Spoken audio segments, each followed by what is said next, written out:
The dog hadn't eaten in 6 days. Rex, 94 pounds of Belgian Malinois, decorated K9 with 4 combat deployments, lay pressed against the empty hospital bed like he was waiting for a command that existed somewhere between this world and whatever came after it. The ward nurses had tried everything: chicken, beef, his handler's old training treats smuggled in by a staff sergeant who didn't know what else to do. Rex wouldn't touch any of it. He just stared at the wall where Commander Nolan Voss's bed had been, ribs beginning to show beneath his tactical vest, eyes fixed on something no one else could see. Then, on the morning they came to drag Nurse Evelyn Carter out of the building, badge revoked, belongings in a cardboard box, 2 security guards flanking her like she'd stolen something, Rex lunged off that bed with a sound that stopped every person in the corridor cold. He didn't go for the guards. He didn't go for the door. He went straight for the locker. If you've stayed with me this long, I need you to do something before this story goes any further. Hit that follow button. Drop a comment telling me what city you're watching from. I want to see how far this story travels. Like this, if you want to know what was inside that locker. Because what Evelyn Carter found in the next 20 minutes was going to unravel something that powerful people had spent a great deal of money trying to keep buried. Now, let's go back to where this actually started. Evelyn Carter had been assigned to the Briarwood Military Medical Center as a contract nurse 3 weeks before Commander Voss was brought in, and she had known, in the particular way that people who've spent years in field hospitals know things, that something about his admission was wrong. Not medically wrong. Medically, the paperwork was immaculate, almost too immaculate, the kind of clean that took effort. Penetrating trauma to the chest, left side. Hemothorax, partially evacuated in the field. Bilateral contusions consistent with blast exposure. The official summary from the extraction team said he'd been caught in crossfire during a routine reconnaissance op that went sideways, that his team had done everything right, that Commander Voss had simply been in the wrong position at the wrong moment and taken a round that no amount of training could have prevented. Evelyn had read that report twice and felt something in her stomach go sideways. She hadn't said anything right away. That was the thing about being the new contractor. You learned fast which hills were worth dying on and which ones would just get you buried quietly. She'd been a traveling nurse for 14 months by then, cycling through hospitals the way some people cycle through cities, never staying long enough to collect enemies or friends with any real loyalty in either direction. It was easier that way. After 8 years of Army nursing, 2 combat deployments, and 1 IED that had taken 4 people she'd known by first name, easier had started to feel like a reasonable life goal. But she'd read that report a 3rd time, and then she'd pulled Commander Voss's admission vitals, and the numbers didn't line up the way they should have.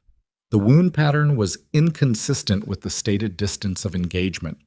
She wasn't a ballistics expert, but she'd treated enough gunshot wounds in enough field conditions to know what they looked like when someone was shot from the front versus from close range. The angle of entry, the tissue damage noted in the initial assessment, the burn signature around the entry point that the admitting physician had documented and then apparently decided not to follow up on, it all pointed somewhere the official report refused to go. She'd brought it to Dr. Harlan Price, the ward's senior attending, in the most careful way she knew how. Not an accusation, a question.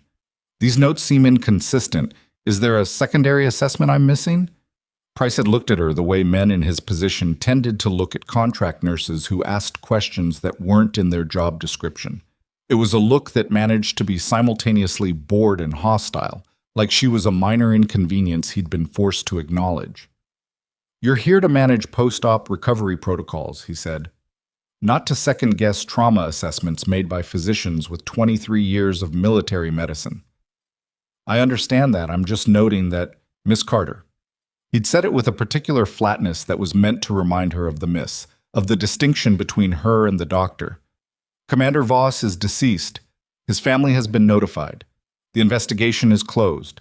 Your job is to manage the remaining patients in this ward, and if that's something you can't do without inserting yourself into matters that don't concern you, I'll have a conversation with your placement agency this afternoon." She'd let it go. Or she'd tried to. The problem was Rex. The K9 unit had been brought to Briarwood 3 days after Commander Voss's body was transferred, because nobody in the military bureaucracy could figure out what else to do with a working dog whose handler was gone. The official plan was to hold Rex at the medical center temporarily, while the K-9 division processed his reassignment paperwork, a formality that was supposed to take 48 hours and had stretched into a week because, as the kennel sergeant put it with visible discomfort, Rex isn't cooperating with the intake process. What that meant, Evelyn discovered when she wandered past the kennel on her second day, was that Rex had bitten through his third collar, destroyed a crate rated for dogs twice his size, and was refusing all food and water with a consistency that was starting to alarm the veterinary staff they'd called in. She'd stood at the kennel door that day and watched him, and Rex had watched her back. There was something in the dog's eyes that Evelyn recognized in the abstract but couldn't quite name. Something that lived in the same territory as grief, but wasn't quite that either. It was more like waiting.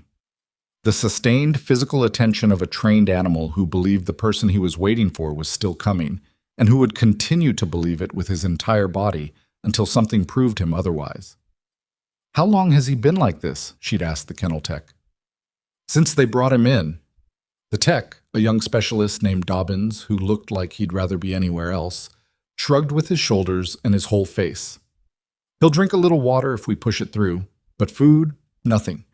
Vet says another few days and we're looking at IV nutrition." "Has he responded to anyone?" "Not really.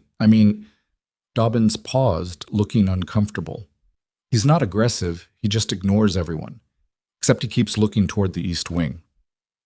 The East Wing was where Commander Voss's room had been. Evelyn had reached through the kennel slats without really thinking about it, the way you did sometimes when an animal was in distress and your hands moved before your judgment caught up. She'd expected Rex to ignore her the way Dobbins said he ignored everyone. Instead, Rex had pressed his nose against her palm and stood very still. "Huh," said Dobbins. She'd started visiting the kennel every morning after that. Not officially. It wasn't anywhere near her ward responsibilities, and she'd gotten a pointed look from the nursing supervisor the one time she'd been spotted going that direction during shift hours. But before her shift, and sometimes after, she'd spend 20 minutes with Rex, not doing anything in particular, just being there. He'd started eating small amounts by the fourth day. Not enough, but some. On the fifth day, she made the mistake of asking questions again. It started with the supply order. Evelyn had been filing post-op medication logs for 3 patients in the East Ward when she noticed a discrepancy in the controlled substance inventory from the night of Commander Voss's death. Nothing dramatic, a small gap between what had been logged as administered and what the pharmacy had actually dispensed. The kind of gap that happened in busy hospital environments all the time, when nurses were rushing and documentation got compressed. Except the gap was in the sedative category, and the timing aligned precisely with the window during which Commander Voss's condition had been listed as stable before it had suddenly, without the nursing staff being paged, collapsed into critical. She'd mentioned it to the charge nurse, Dolores Hamby, who'd been with Briarwood for 11 years and had the particular wariness of someone who'd survived multiple administrations by learning when to look away. "That's a documentation error," Dolores said, not looking up from her computer. "We get those. I'll flag it for pharmacy review." "The timing is—" "I'll flag it for pharmacy review," Dolores repeated, in a tone that made it clear the conversation was finished. Evelyn had written her concern in the nursing notes anyway. It was the smallest act of resistance she could manage without crossing a line she couldn't uncross. A factual observation buried in the administrative record, the kind of thing that could be dismissed as a routine notation, or, if anyone came looking later, could be found. She didn't know that flagging the controlled substance discrepancy would trigger an automatic administrative review. She didn't know that the administrative review would land on the desk of Marcus Thelen, Briarwood's chief operations officer, within 40 minutes. And she didn't know that Marcus Thelen would immediately pick up a phone and make a call to someone who was not in the hospital. She found out about all of that later. What she found out first was that she was being suspended.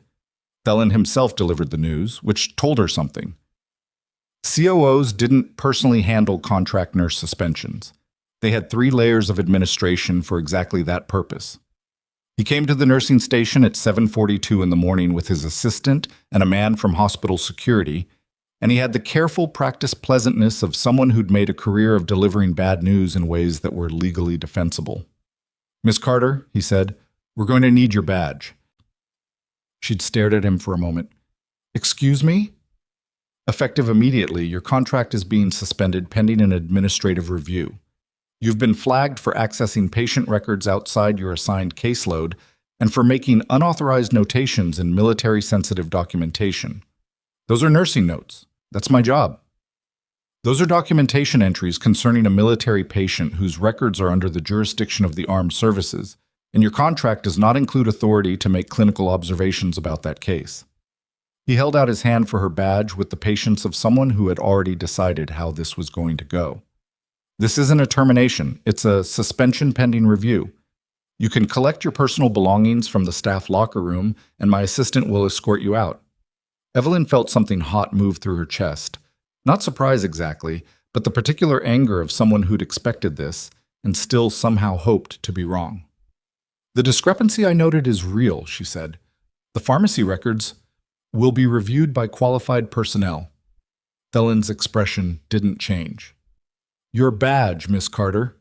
She gave it to him. She didn't have a choice. She'd walked to the staff locker room and stood at her locker for a long moment, pulling out the things that were hers.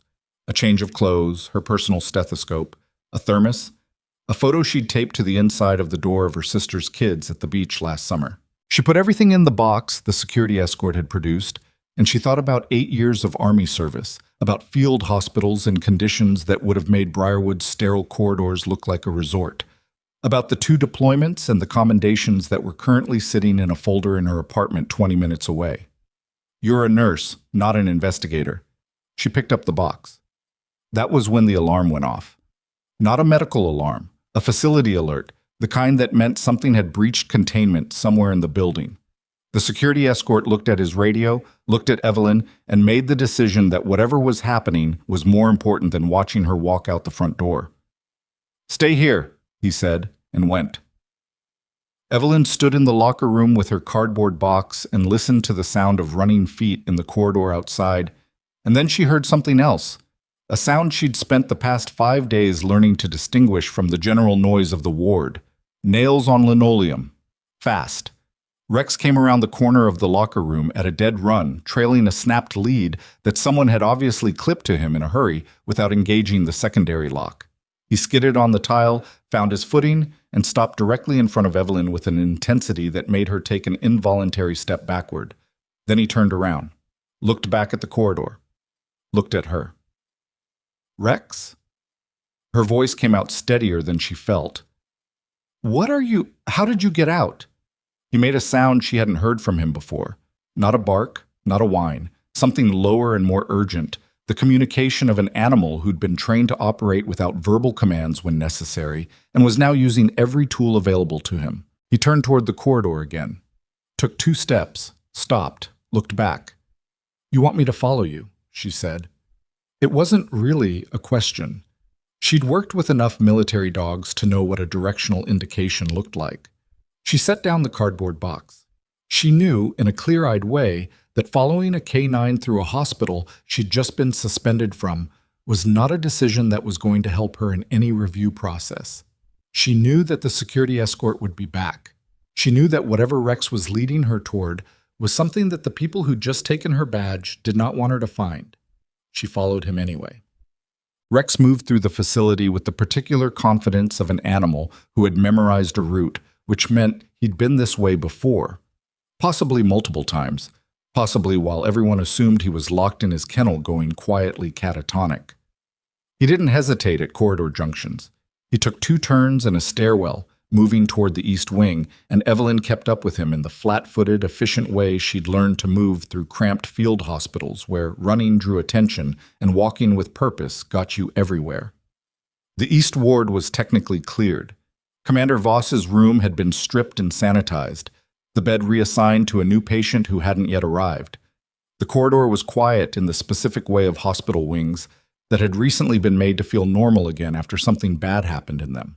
Rex stopped outside room 114, not Voss's room, the one across the hall. A supply staging area that was used for temporary equipment storage when overflow from the main supply room backed up. The door had a standard keypad lock. Rex sat in front of it and looked at Evelyn with absolute conviction.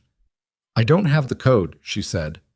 Rex had apparently anticipated this problem, because he immediately dropped to his belly and pressed his nose against the gap at the bottom of the door, then looked back at her with an expression that translated, roughly, as, "I'm telling you, it matters. Figure out the door."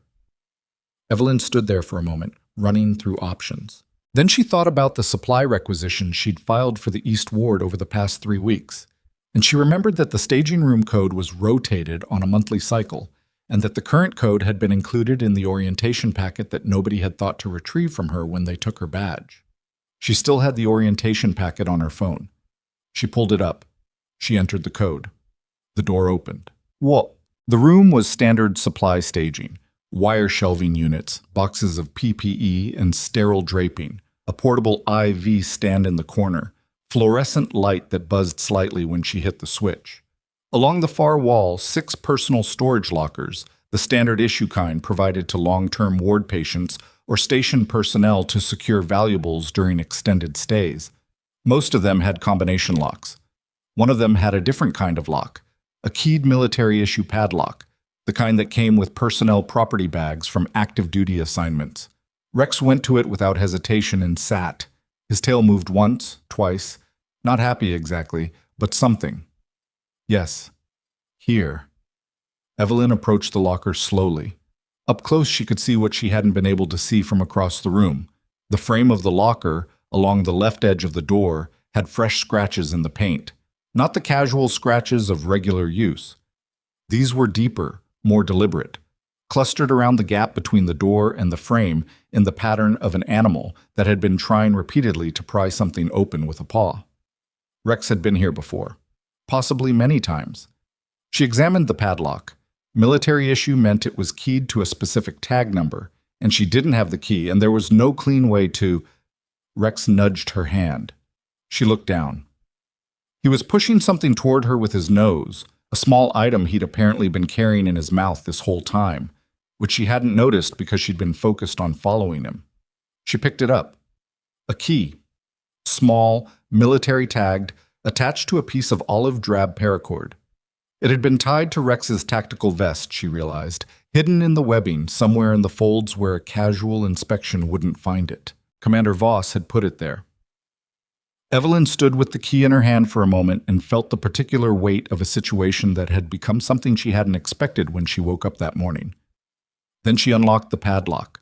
The locker held Commander Voss's personal effects bag, a set of civilian clothes on a hanger, and a worn paperback with its spine broken in 4 places. Standard, the kind of thing any long-term patient kept within reach. She almost missed it. The interior wall of the locker, the back panel, was slightly warped. Not much, just enough that someone who wasn't looking for it would see a slightly imperfect piece of metal and keep moving. Evelyn pressed her fingers against it and found the edge where it didn't quite meet the frame, and she felt the give of something that wasn't riveted but hinged. She pulled. The false back opened on a 4-inch deep compartment, just wide enough to hold what was inside. A tactical field drive, the kind used for secure data transport in military operations. Its casing cracked along one corner and stained dark brown in a color that Evelyn recognized from 8 years of combat nursing without needing to be told what it was. Wrapped around it, tied with the kind of careful knot that took practice to learn, was a bandage. Military field dressing, the same dark stain, older and dried completely. She stood there looking at it, the drive in both hands, Rex pressed against her left leg, with the stillness of a dog who had finally, after 6 days, done the thing he was supposed to do. She could hear footsteps in the corridor outside. More than one person, moving fast. She looked at the drive. She looked at the door. Then the door opened, and it wasn't the security escort. It was 4 people in civilian clothes who moved like they were anything but. 2 ahead, 1 flanking, 1 holding back at the threshold in the covering position. And the woman in front had a badge out before the door had fully swung, a badge with a classification header Evelyn didn't recognize, but that had the weight and format of something that lived several floors above the agencies most people knew about. "Evelyn Carter," the woman said. Not a question. Her eyes dropped to the drive in Evelyn's hands, and something moved across her face. Relief, Evelyn thought, though it was compressed and professional and gone in an instant. "Don't let go of that." In the corridor behind them, Evelyn could see the edge of something else. Through the east ward's floor-to-ceiling windows, 3 black SUVs were pulling into the parking structure, and the people getting out of them were moving with the organized urgency of people who had been waiting a very long time to arrive somewhere. Rex made a sound at Evelyn's side. Low. Certain. She tightened her grip on the drive. The woman's name was Special Agent Dara Okonkwo, and she said it once, fast, while her team moved through the staging room with the practiced efficiency of people who didn't need to talk much to function. She was maybe 40, compact, with close-cropped hair and the kind of eyes that were always doing 2 things at once, watching Evelyn's face and cataloging everything else in the room simultaneously. "How long have you had the drive?" she asked. 30 seconds, Evelyn said, maybe less. "Did you open it?" "It's a tactical field drive. I don't have the equipment to—" "Did you attempt to open it?" "No." Okonkwo held out her hand, and Evelyn felt a pull in her chest that surprised her, a reluctance to let go of the thing she'd just spent 20 minutes and her entire employment status to find. She handed it over anyway. Okonkwo passed it to the agent on her left without looking, who slid it into a hard-shell case that appeared from somewhere and sealed it with a click that sounded very final. Rex watched all of this without moving from Evelyn's side. When the agent with the case moved toward the door, Rex's head tracked the motion, but his body stayed put, pressed against Evelyn's leg with a weight that she was starting to understand was intentional. He wasn't guarding the drive anymore. He was staying with her. "I need to know everything you observed in this ward over the past 3 weeks, Okonkwo said. "Starting now." "I was just suspended," Evelyn said, 20 minutes ago. "Your timing is—" "I know." Something shifted in Okonkwo's expression, not quite apology, not quite acknowledgement, somewhere in between. "The suspension is a separate problem. Right now you're the only civilian in this building who's actually touched that locker, and I need your account before the scene gets any more contaminated than it already is." Evelyn looked at the false back panel, still open, the empty compartment where the drive had been.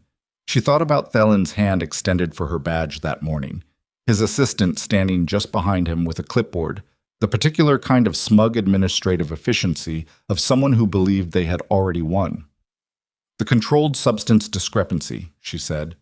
"That's what started this. I logged it in the nursing notes yesterday, and this morning I was suspended." Okonkwo was already writing. "What discrepancy?" Evelyn told her. All of it, in the precise, abbreviated way she'd learned to deliver medical information under pressure.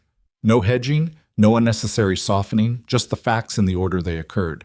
The wound pattern inconsistency she'd noticed on admission, the sedative gap in the pharmacy records, the timing relative to Voss's deterioration, the conversation with Price, and the conversation with Dolores, who'd stared at her keyboard and promised to flag things for review. Okonkwo let her talk without interrupting, which Evelyn appreciated. When she finished, the agent looked up from her notepad. "The attending, Price. How long has he been here?" 11 years, I think. He mentioned it when he—" Evelyn paused. "When he was explaining why my opinion didn't matter." Okonkwo made a note. "And Thelen? The COO. Had you had prior contact with him before this morning?" "He introduced himself at the all-staff meeting my first week. That's it. I'm a contract nurse. I'm not exactly in his orbit." "He came personally to collect your badge." "Yes? That doesn't strike you as unusual?" "It struck me as exactly as unusual as it was," Evelyn said. "I just didn't have anywhere to go with it until now." One of the other agents appeared in the doorway. The one who'd been at the corridor threshold, still holding the covering position, even though the corridor was clearly empty. He caught Okonkwo's eye and made a small, deliberate gesture that Evelyn wasn't sure she was supposed to see. Okonkwo saw it. Her jaw tightened by a fraction. "We need to move," she said, and then to Evelyn. "You're coming with us. Don't argue about it." "I wasn't going to," Evelyn said. Chetit. They moved her to a conference room on the administrative floor that the team had apparently commandeered at some point before Evelyn's involvement, because when they arrived there were laptops already open and a man she hadn't seen before was on a call that he ended the moment they walked in. Rex came without being invited and lay under the table at Evelyn's feet with his nose on his paws, watching the room. The man from the call was introduced as Commander Elliot Haas, JAG, Judge Advocate General, Military Legal Authority, which told Evelyn that whatever was happening had crossed from investigative territory into something with legal dimensions that were already in motion. He was in civilian clothes, but carried himself in the specific way of someone who had been in uniform long enough that it had restructured his posture. He looked at Evelyn the way people sometimes looked at her when they'd just received information they hadn't expected. Not unkindly, more like recalibrating. "You were Army," he said. 8 years. Combat medical specialist, then RN through the Army's nursing program. 2 deployments. I separated 14 months ago. Honorable? Yes. He nodded, something settling in his expression. "I'm going to be direct with you because we don't have a lot of time, and I think you'll respond better to direct. We've been tracking that drive for 19 days. We knew it was somewhere in this facility. We did not know Commander Voss had managed to secure it before he died, and we did not know about the compartment. The only reason we found it today was because your nursing notes triggered a review that panicked someone into making phone calls that we were already monitoring." Evelyn absorbed this. "You were watching the phones." "Oh, we've been watching a lot of things. The suspension this morning, that wasn't hospital administration protecting its processes. That was someone inside this facility trying to move you out of the building before you found something." "Before Rex found something," she said. Haas looked at the dog under the table. "Yes, we think Voss trained Rex specifically for this contingency. The key in the vest, the route to the storage room, that wasn't accident. That was a dead man's instruction." The room got quiet in the specific way rooms got quiet when a thing was said out loud that everyone had been thinking but hadn't yet named. Evelyn looked at her hands on the table. She thought about the drive, wrapped in that field dressing, the stain she hadn't let herself think too hard about in the storage room because she'd needed to stay functional. "He knew he wasn't going to make it," she said. "He knew someone was going to make sure of it," Haas said. "There's a difference, Ma." The next hour was one of the more disorienting of Evelyn's life, which was saying something given that she'd once spent 72 hours in a field hospital during a dust storm that took out communications for the entire forward operating base.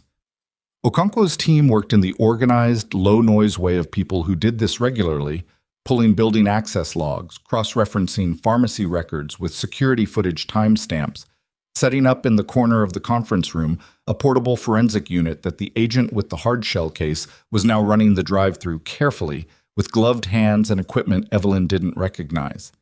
Evelyn sat and answered questions when questions were directed at her, and tried not to get in the way, and watched the operation find its shape around her. She was used to this, being inside a moving system that was larger than any one person's view of it, contributing what you could contribute, and trusting that the rest was being handled by people who knew their jobs. But at the 40-minute mark, something changed in the room. The agent at the forensic unit said something quiet to Okonkwo, who crossed to look at the screen, and something moved through her posture that she controlled, but not quite fast enough. She looked at Haas. Haas came to look. They stood together reading something for long enough that the other agents in the room noticed and went carefully still. "What is it?" Evelyn said. Nobody answered immediately. She'd spent enough time in institutions to know that the non-answer was itself information, and what it was telling her was that whatever was on the drive was worse than they'd expected, and they were deciding right now how much to tell her. "The extraction route," Okonkwo finally said, not turning from the screen. "We had intelligence indicating it was compromised before the op. What we didn't have was confirmation of how it was compromised." She turned then. "The drive has communications, time-stamped, between someone with access to classified operational planning and an outside party connected to a private defense contracting group." "Someone sold the route," Evelyn said. "Someone sold the route," Haas confirmed, "for a figure that I'm not going to put in this room until we have the drive properly secured and the warrant language tightened. But yes, Commander Voss didn't just die in Crossfire. He was put in a position where Crossfire was guaranteed." Evelyn sat with that for a moment. She'd known something was wrong from the admission records. She'd known it in the abstract academic way of a nurse who'd seen enough trauma to read wound patterns and felt something not adding up. But knowing in the abstract and knowing that someone had sold a man's location to people who would use it to kill him, those were different weights. The person he was communicating with, she said. The one who sold the route. Are they in this building? The look that passed between Okonkwo and Haas lasted less than a second. We believe so, Okonkwo said. The next piece of it came from an unexpected direction, the way the worst complications usually did. Evelyn had been given access to a hospital terminal in the conference room to pull the nursing documentation she'd referenced in her account. The specific notes, the pharmacy cross-reference, the admission vitals that had first made her uncomfortable. She was pulling the files, Okonkwo's team working around her, when she noticed something in the access log that hadn't been there 2 hours ago. Someone had tried to access Commander Voss's medical records 17 minutes ago. The attempt had failed. The records were now under federal hold, and the system had kicked back an unauthorized access error. But the attempt had been logged, and the user ID attached to the log wasn't one of Okonkwo's team members. It was an administrative credential. Senior level. She turned the screen so Okonkwo could see it. Okonkwo looked at the credential ID, looked at her team's liaison running the building access log, and said one name in a flat, careful tone. Felon.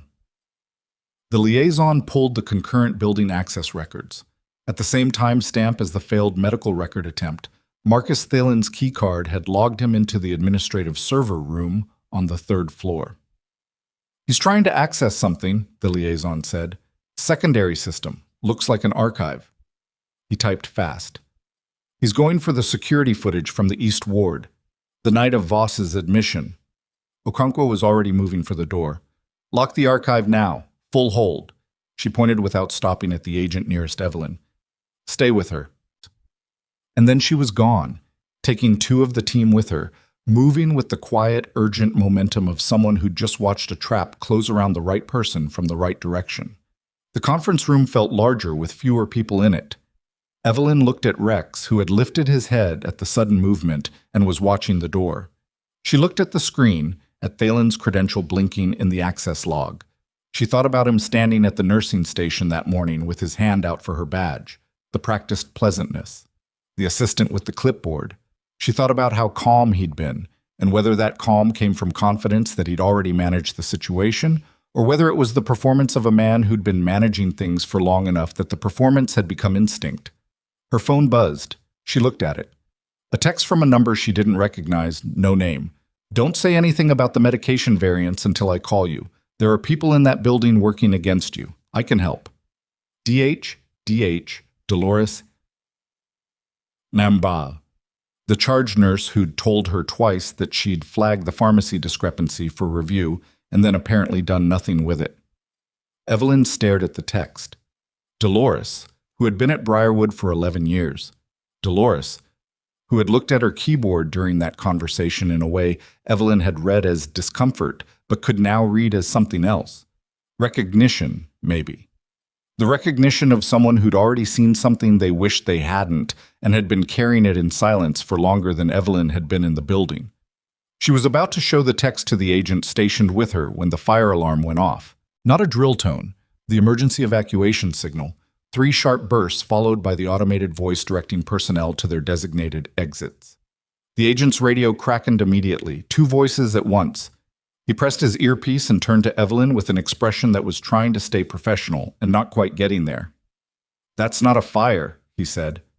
No, Evelyn agreed. Someone pulled an alarm to move people. He was already on the radio, talking low and fast. Under the table, Rex was on his feet, and his posture had changed, the shift from watchful to alert, the difference visible in the set of his shoulders and the angle of his ears. A dog who had been trained to respond to exactly this kind of unstructured chaos and was now waiting for direction. The agent looked at her. I need you to stay. If someone pulled the alarm to create movement, the server room is less protected right now, Evelyn said. Okonkwo just went there. She needs to know about the text. He hesitated. She could see him running the calculation. His orders, which were to stay with her, against the operational reality she'd just described. Show me the text, he said. She held up her phone. He looked at it, then pressed his earpiece and repeated the content in quick, precise language, while Evelyn listened to the alarm continue and watched Rex pace the length of the conference room in short, controlled movements, burning energy without direction, waiting for someone to tell him what to do next. Outside the conference room window, she could see the parking structure from an angle she hadn't noticed before. And in the parking structure, a black SUV that had been stationary since Okonkwo's team arrived was now moving, working its way toward the exit level with the careful, unhurried speed of something trying not to look like it was in a hurry. She stood up, crossed to the window, watched the SUV reach the exit ramp. "Someone's leaving," she said. The agent was still on his radio, and she could hear in the pattern of his responses that the information she'd just given him was colliding with something else coming through the earpiece. Multiple pieces of a picture that were only now fitting together. He turned from the window, and she saw something change in his face, the specific expression of someone who'd been handed a problem that was above what their current position could solve. "The drive," he said. "The forensic unit." He stopped.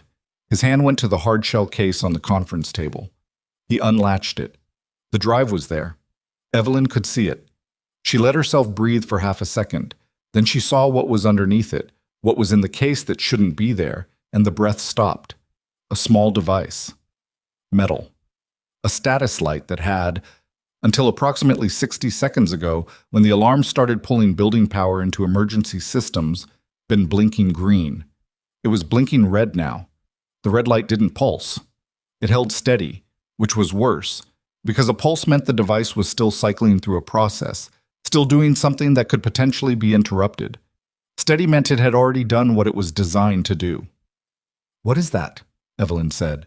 The agent, his name was Briggs, she'd caught it from Okonkwo's briefing, was already on the radio, his voice low and controlled in the specific register of someone who was scared and had been trained not to sound it. "Conference room. We have a foreign device in the case. Repeat.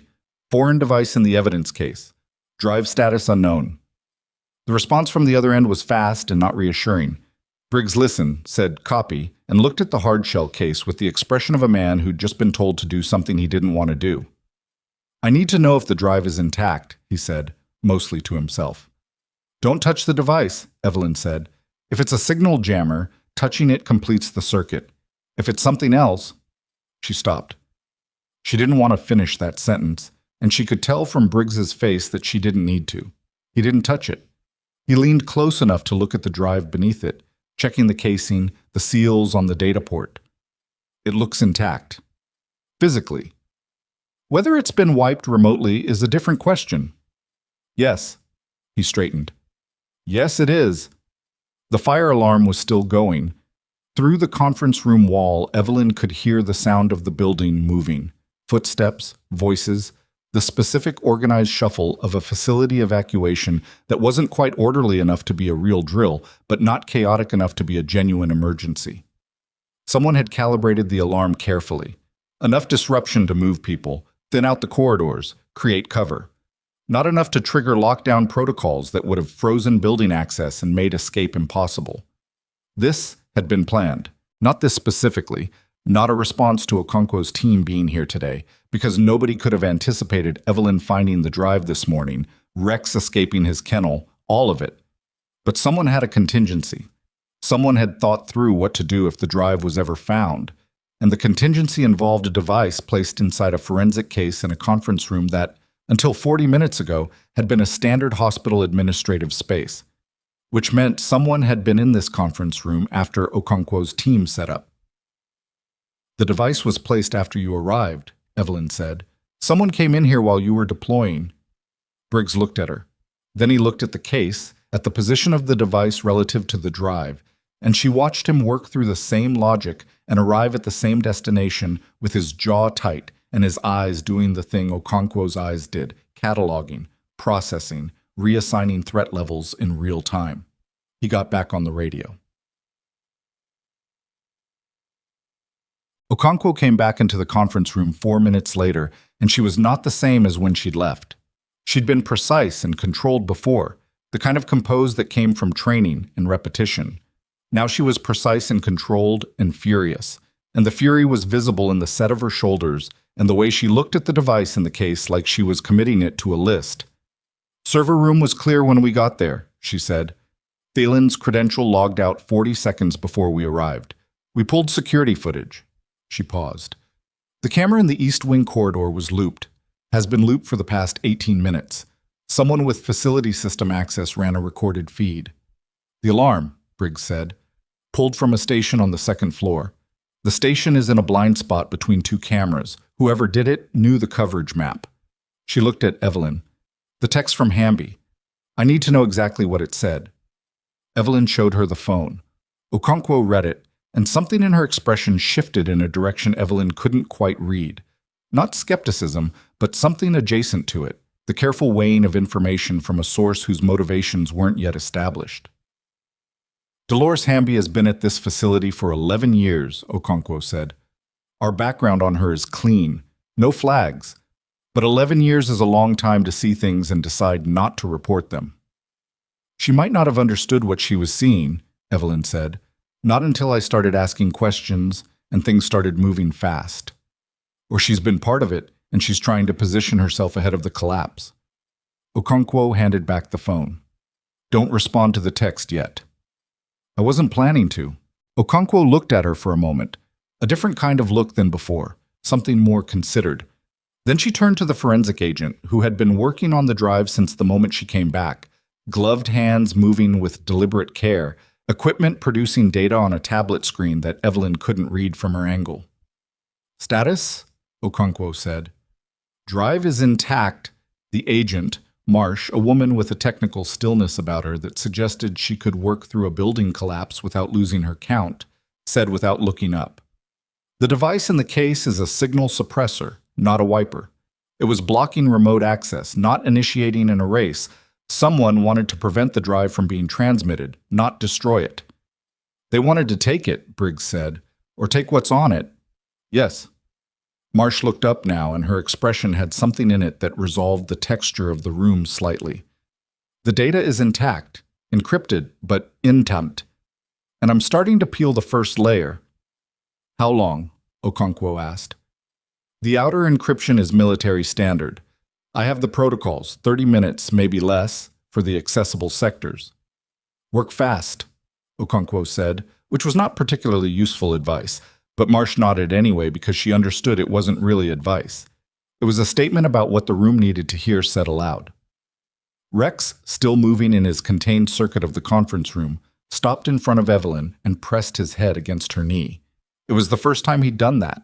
Not the side press, not the alert posture, but the specific heavy contact of an animal that was tired and choosing to lean. She put her hand on his head without thinking, and he stayed there, weight against her, both of them occupying the same uncertain moment. It took Marsh 22 minutes. In that 22 minutes, the building evacuation reached the point where the administrative floor was largely clear of non-essential personnel, which gave Okonkwo's team more freedom of movement and less cover for anyone trying to move through the building undetected. Haas got on a call that lasted 11 minutes and left him looking like someone had added a significant weight to his shoulders that he was now redistributing across his skeleton. Two of Okonkwo's agents conducted a sweep of the third-floor server room and found, behind a secondary rack unit, a wireless transmitter that had been installed recently enough that the mounting adhesive hadn't fully cured, something placed within the past 48 hours by someone with facility IT access. Evelyn sat. She answered questions when asked. She watched Rex, and she thought about Commander Voss lying in the bed across the hall from the staging room, injured and aware that he was running out of time, hiding a drive in a false-backed locker and putting a key in his dog's vest and trusting that Rex would know what to do when the moment came. She thought about what it cost to make that calculation, to know that the system meant to protect you had been compromised, that the people who should be trustworthy weren't, and to build a contingency out of the only thing left that you were certain of, a dog who would remember. Carter. She looked up. Marsh was watching her from across the table. I need you to look at something, Marsh said. Evelyn crossed to the forensics station. On the tablet, Marsh had pulled the first decrypted sector, not communications, not financial data, but medical records. Specifically, a set of files that had been formatted to look like standard field medical documentation, triage assessments, treatment logs, the kind of administrative output that combat units generated in enormous volumes and that nobody outside the medical chain typically reviewed carefully.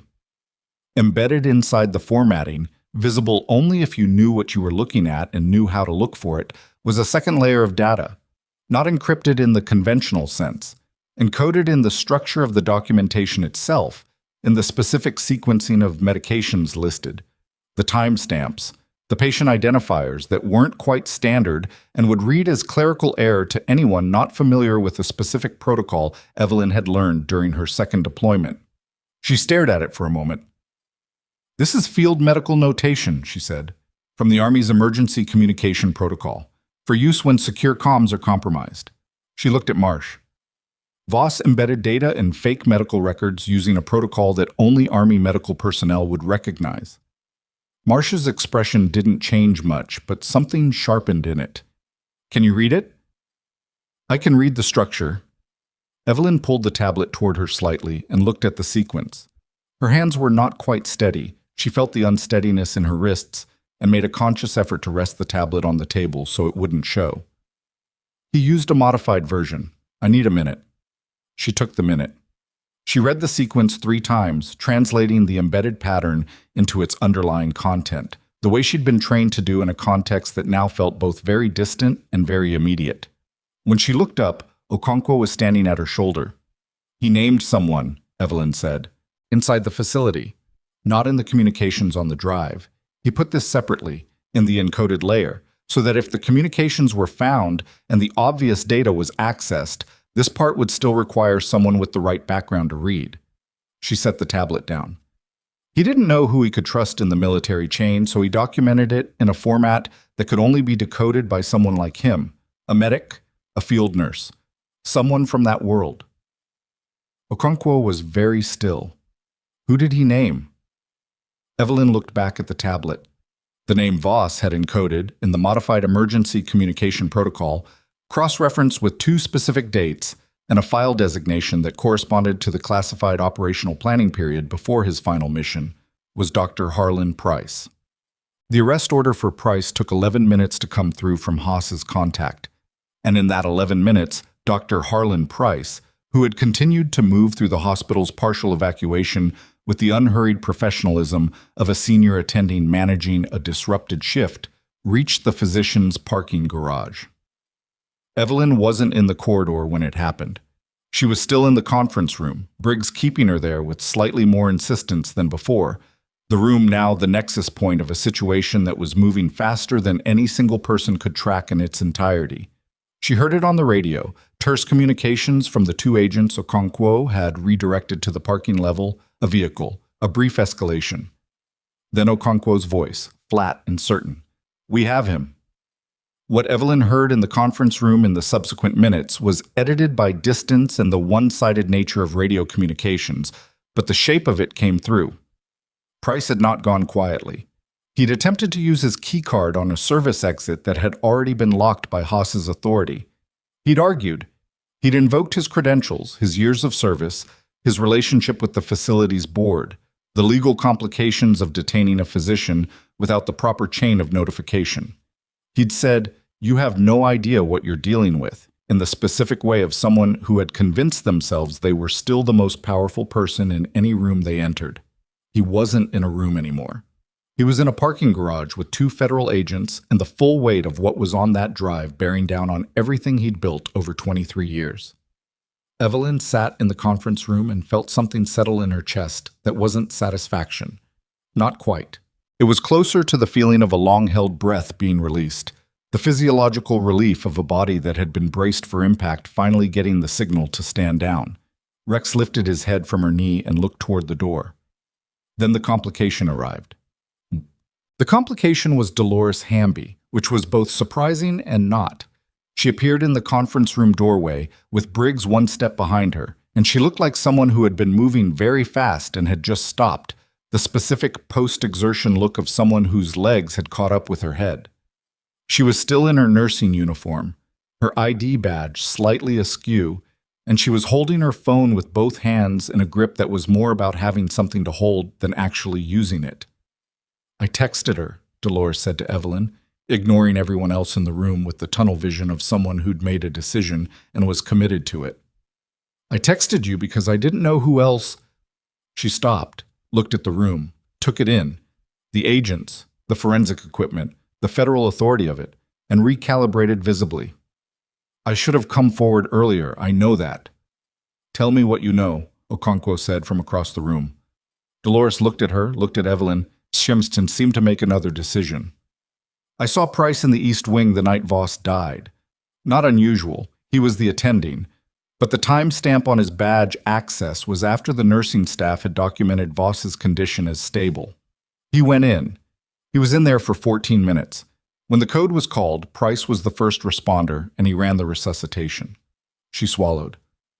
I've run enough codes to know when someone is running one with the intention of succeeding and when someone is going through the motions.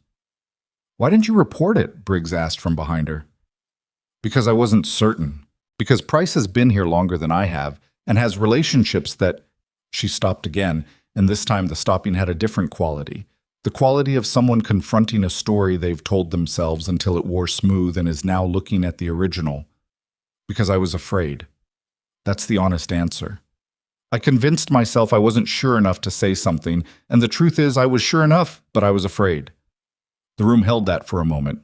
Nobody moved to fill it quickly, which Evelyn appreciated. You're sure now? Okonkwo asked. Price called Thelen at 11:47 the night Voss died. I saw him on the phone in the corridor outside the nursing station. Thelen arrived at the hospital at 12:23 a.m. and went directly to Price's office. I know because I was on a late charting shift and I logged them both without thinking about why I was doing it. She pulled up something on her phone and held it out. I took a photo of the log. I don't know why. I took it. Okonkwo crossed the room and looked at the phone. Something in her expression shifted in a direction that closed a gap. You're going to need to give a formal statement, she said. Tonight. I know, Dolores said. I know that. She looked at Evelyn then, directly, and there was no performance in it. No self-justification, no attempt to reframe what she'd done or hadn't done. Just the look of someone who'd waited too long and was aware of the exact shape and weight of that. I told you I'd flag it for review, Dolores said. I'm sorry I didn't. I should have… Her voice didn't break, but it went thin at the edge. He was a good man, from everything I saw. He deserved better than what happened in that room. Evelyn looked at her for a moment. She thought about saying several things, and then she thought about the field dressing on the drive, and the key in Rex's vest, and the encoded message that could only be read by someone who'd spent time in exactly the kind of places that changed how you looked at everything afterward. Tell them everything, she said. That's what helps him now. The next 90 minutes were the most operationally dense of the situation, and they moved with the particular compressed time quality of high-stakes events that would take days to fully process, but demanded immediate response. Marsh completed the decryption of the drive's primary sectors, and the picture that emerged was worse in its specifics than what Okonkwo had described to Evelyn earlier, which was already bad. The communications on the drive, between an account traced to Price and an encrypted channel connected to a defense contracting entity operating under 3 layers of corporate structure, documented 11 months of information exchange. Not just Commander Voss's extraction route, personnel deployments, operational timing windows, vulnerability assessments. Voss's mission had been the one Price chose to monetize most directly, because Voss had become a threat. He'd noticed the pattern. He'd started documenting it. He'd taken the drive before he deployed because he knew if he came back with it in his hands, it would be easier to suppress than if it was already hidden somewhere no one would think to look. He'd trusted Rex to find someone worth trusting. A thin thread. An insufficient plan. The kind of plan you made when you were out of better options. The thin thread had held. The financial record sectors took longer to crack. Marsh pulled in a second toolkit and worked through 2 additional encryption layers while Okonkwo coordinated with Haas on arrest authorization expanding to include 4 individuals outside the hospital whose names appeared in the communications as transaction recipients. Thelen's name appeared in the financial records, not as a primary actor but as a facilitator. He'd provided access, protected Price's movements within the facility, and received payment in an amount that Marsh read aloud with an expression that suggested it had bought a great many things Thelen would now not be keeping. Price was in custody in the parking garage. Thelen had been located in the server room. He'd never made it out of the building, his exit cut off by the access lockdown Haas had implemented, and two agents had him in an administrative office on the third floor, where he was sitting with the specific stillness of a man who had just watched the architecture of his position collapse and was calculating whether any part of it was salvageable. It wasn't. But that calculation was something he needed to arrive at himself. Evelyn knew this was all happening because the radio traffic in the conference room told her the shape of it. She was not in the parking garage. She was not on the third floor. She was in the conference room with Briggs and Marsh, technically a witness and technically a civilian, occupying an in-between position that nobody had quite found the official language for yet. Rex was still beside her. He'd eaten half of a nutrition bar that Briggs had offered him from his pack. Field nutrition, the kind that wasn't optimized for palatability, and had done it with the careful, deliberate quality of an animal that was choosing to maintain itself rather than experiencing hunger. There was something almost clinical about it, something that reminded Evelyn of the way people in high-stress situations sometimes ate without tasting, maintaining the body's function as a practical matter. She understood him, she thought, more than she'd expected to when this morning started. It was Marsh who said quietly, in the absence of anyone else talking, "You knew the encoding system." "I was trained in it," Evelyn said. "Second deployment. Our comms were compromised twice in 6 months. We needed something that could move information in plain sight." "He had to have counted on someone knowing it," Marsh said. "He put that layer in specifically. He wasn't just hiding data. He was leaving a message for the right kind of reader." "He was leaving it for a medic," Evelyn said. "He didn't know which one. Just that the person Rex brought to the locker would have to be someone Rex trusted, and Rex wasn't going to trust anyone who hadn't spent real time in the kind of environment his handler understood." Marsh was quiet for a moment, the tablet data running in her peripheral focus. "Rex trusted you on day 2. "Day 1, Evelyn said. "When I reached through the kennel." She didn't say anything else about it, because there wasn't anything clean or tidy to add. And she'd learned a long time ago that the things that couldn't be made tidy were often the most true. The radio went active again. Okonkwo's voice, and something in the texture of it was different, tighter, and then immediately after, sharper. Briggs straightened. His hand went to his radio. "What happened?" Evelyn said. He held up a hand, listening. His face did the thing faces did when information was arriving faster than the muscles could fully process. "Price," he said. "He's talking. He's—" A pause. Another transmission through the earpiece. "He's saying there's a fifth person, not in the financials, not in the communications. Someone who's been in the building all day." Briggs looked at her. Someone who knew Okonkwo's team was coming before they arrived. The conference room felt suddenly very loud in its silence. "The device in the case," Evelyn said. "It was placed after your team set up. That means someone had access to this room in a window after you arrived. An interior person. Someone with a reason to be in administrative space without triggering attention." She looked at the door. "Someone who's still in the building." Briggs was already on the radio, voice clipped and fast. "We need a full personnel sweep, all non-evacuated staff, cross-reference with badge access to administrative floor." He stopped. Listened. "What do you mean the badge records are—" Another stop. Longer. His expression changed in a way that bypassed professional control entirely and went straight to the face underneath. The facility's badge access records for the past 2 hours had been deleted. Not corrupted. Not inaccessible.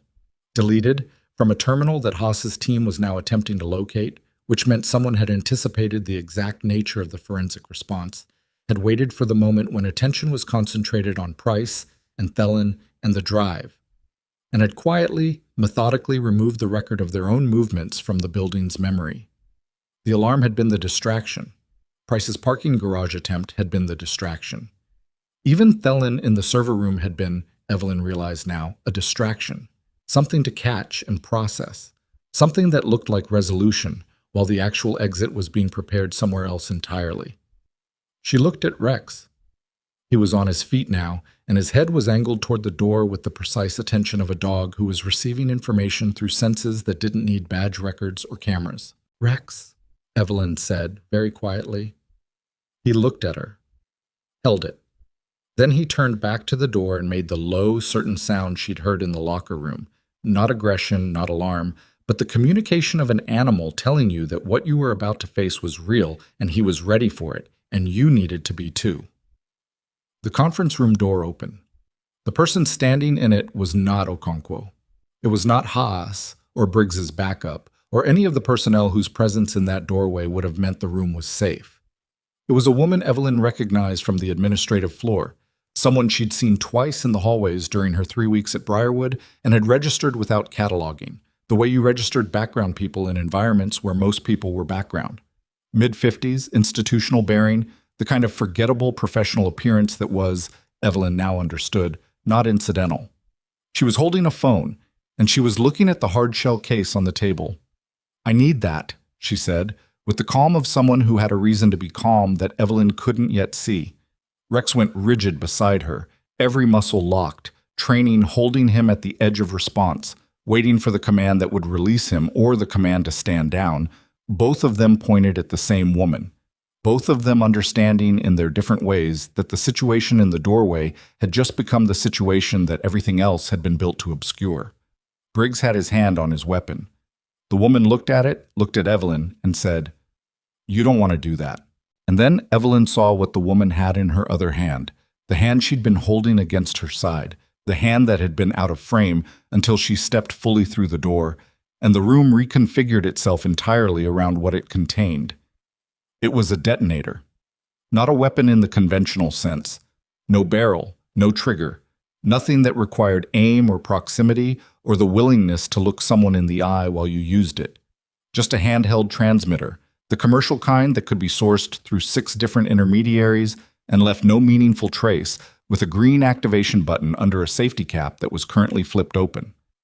Evelyn's threat assessment happened in the time it took her to exhale. Not because she was exceptional at it, but because she'd spent years in environments where reading a situation wrong had consequences that didn't offer second attempts. The woman in the doorway wasn't panicked. Her hand was steady. Her thumb was resting beside the button, not on it, which meant she wanted something more than she wanted to press it, and that gap between wanting something and being willing to destroy it was the only space in the room worth working with. "Put the weapon down," Briggs said, his voice doing the controlled flat thing that trained personnel did when they were managing their own adrenaline. "It's not a weapon," the woman said. "It's a guarantee." She looked at the hard-shell case. "Slide the case to the door. I walk out. Nobody gets hurt." "What's it connected to?" Evelyn said. The woman's eyes moved to her. There was something in them that was almost professorial, the look of someone who'd spent a career being the most prepared person in any given room and had learned to find other people's improvisation mildly interesting. "There are 3 charge packages in this building," she said, "placed over the past 8 days, not large, enough to compromise the server infrastructure, and 2 structural points in the administrative wing, the kind of damage that takes a facility offline for months and buries evidence under rubble and insurance claims." A pause. "Or I walk out with the case and none of that happens." "You won't make it out of the parking structure," Briggs said. "I'll make it further than that case will if you don't move it in the next 30 seconds. Evelyn looked at Rex. He was still locked, not forward, not retreating, holding the line between trained restraint and the response his body was built for. She could feel the tension in him from 2 feet away, the vibration of a coiled thing. She looked at the woman, at the thumb beside the button, at the way the woman's eyes kept returning to the case with the particular hunger of someone who understood exactly what was inside it and what its absence would mean for her. "You're not the 5th person," Evelyn said. The woman's expression shifted. "Fractional. But there." "Price named a 5th person," Evelyn continued. "Someone who knew Okonkwo's team was coming. Someone senior enough to have placed 3 charges in this building over 8 days without raising a flag. You're not senior enough." She watched the woman's face.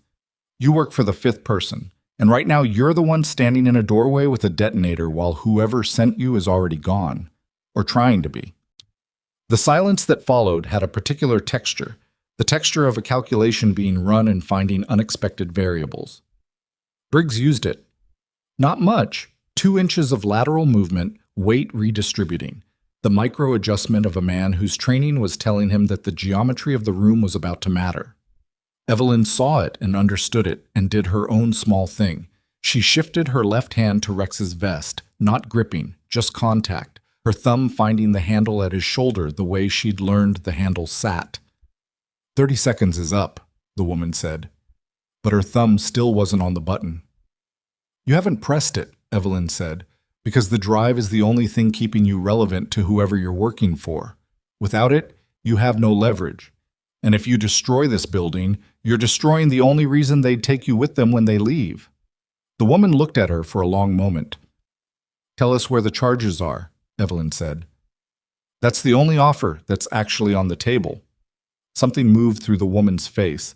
Not surrender exactly, but the recognition of a wall she'd run into that she hadn't anticipated finding. She'd expected fear. She'd expected negotiation from a position of her choosing. She hadn't expected someone on the other side of the room to disassemble the architecture of her leverage while it was still in her hand. Her thumb moved, not toward the button, away from it, a centimeter, maybe 2, but in the wrong direction for detonation. Briggs crossed the room in 3 steps, and Rex went forward on the half-second that Evelyn gave him with the handle.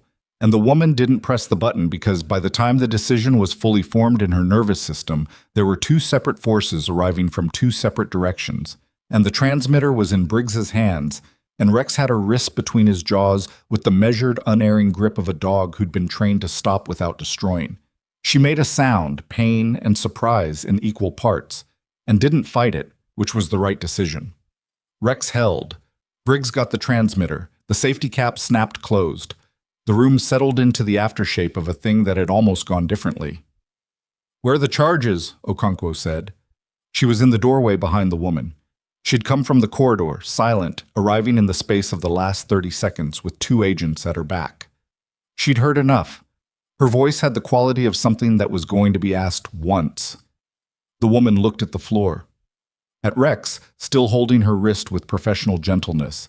At Briggs with the transmitter. At the math of her situation, which had resolved itself cleanly and entirely against her. Medical record storage, she said. Sublevel 2, East IT Hub, and the HVAC junction on the 3rd floor, north side. Okonkwo had people moving before the last location was finished. But God, the charges were real. That was the thing that stayed with Evelyn through the next 40 minutes. Not the detonator in the doorway, not the woman now in federal custody zip-tied to a chair in the corner of the conference room, but the confirmation that the 3 packages were exactly where she'd said, placed with enough professional care that the sweep team's first pass had missed the sub-level unit entirely and only found it on the second pass with the specific coordinates. 8 days of preparation. Inside a military medical facility. By someone who moved through it without attracting attention. The woman's name, pulled from her facility credentials and confirmed against federal databases in under 10 minutes, was Renata Forsyth. She held a position as a contract administrative consultant with a firm that provided operational support services to 8 military medical facilities across 3 regions. She had a clearance level that was lower than what she'd actually accessed in this building, which meant someone had elevated her permissions from the inside and then removed the elevation from the logs. She had no criminal record, no flags, a professional history that read as completely unremarkable, and she'd been inside Briarwood for 6 of the past 9 days on a facilities audit that nobody had thought to cross-reference with anything else until now. Evelyn listened to this being assembled in pieces from the radio traffic and from Haas, who was moving between the conference room and the corridor with the focused energy of a man who was simultaneously managing 4 active legal threads and trying not to let any of them tangle. The 5th person, Okonkwo said to Evelyn, not for the first time. Forsyth won't give us a name. She knows it's the only card she has left. She said he was already gone, Evelyn said. Or trying to be. We have exits covered. We have the parking structure. He or she is still in the building if they haven't found a gap. Okonkwo looked at the door. The badge records being deleted tells us they're technical. The charge placement tells us they're patient and detail-oriented. The fact that they've stayed dark this long in an active federal operation tells us they're experienced. And Forsyth won't talk, Evelyn said. Not yet. Evelyn looked at Rex, who had returned to her side after the controlled release. his training holding him at stand down the moment Briggs had the situation. No excess, no performance. He sat now with his eyes on Forsyth across the room, maintaining the watch with the sustained attention of an animal that had learned never to fully stop. She thought about what Forsyth had said. You work for the fifth person. And Forsyth hadn't corrected her, hadn't said there is no fifth person or you don't know what you're talking about. She'd just shifted, infinitesimally, in the way of someone who'd heard an accurate thing. The drive, Evelyn said, the financial records sector. Marsh said there were 4 transaction recipients, 4 names. Yes. Price, Thelen, and 2 outside the building. Who are the outside 2? Okonkwo looked at her with the particular expression of a federal agent deciding how much to give a civilian witness. Then she apparently decided that Evelyn had earned a somewhat different classification than civilian witness because she answered. A logistics coordinator at the defense contractor that received the operational data, and a money transfer facilitator, essentially a financial routing node, the kind of person who moves funds between entities and keeps their own name out of the transaction records. We have warrants moving on both. 4 people, Evelyn said, in a network that required operational access, medical access, facility infrastructure access, and financial movement. That's not a flat structure. Somebody organized it. Somebody who understood all 4 domains well enough to recruit people who covered them. Okonkwo was quiet. Military medicine background, Evelyn said. Long enough to understand Voss's encoding protocol. Technical enough to manage the badge record deletion. Experienced enough to run this without leaving a direct trace in 11 months of communications. She stopped. You already know this. We have a profile, Okonkwo said. We don't have a name. But you have the building. We have the building. Rex made a sound. Not the alert sound, not the directional sound. Something else. Something Evelyn hadn't heard from him before, lower and more complex. She looked at him. He was looking at the door, but not with the locked intensity of a target. He was looking at the corridor beyond it, with the attentiveness of a dog following something through the air. Rex, she said quietly. His ear rotated toward her voice. His body didn't follow. He was tracking something, and he was tracking it from where he sat, and whatever he was tracking was moving. She told Briggs. Briggs told Okonkwo. Okonkwo made the call to do something that she later described in her report as an unconventional evidentiary technique, which was a formal way of saying she let the dog lead.